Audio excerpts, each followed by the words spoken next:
Hello' guys, আজি আমি আহিছোঁ অন্য এটা দিনলৈ আৰু এই দিনটোত আমি এখন ধুনীয়া ঠাইলৈ গৈ আছোঁ আৰু সেই ধুনীয়া ঠাইখন হৈছে কৰঙাত অৱস্থিত দেও নামঘৰ। প্ৰথমতে আমি ইয়াৰ চাকি লৈ লৈছোঁ জ্বলাবলৈ বুলি।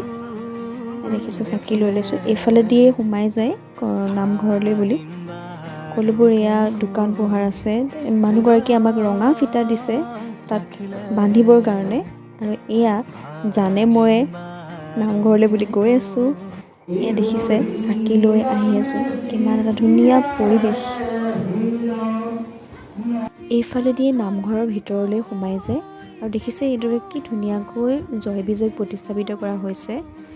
প্ৰকৃততে এই নামঘৰ ভাগত হেনো ভগৱান শ্ৰী বিষ্ণুৰ কুৰ্ম অৱতাৰ ভাগ প্ৰতিস্থাপিত কৰা হৈছে।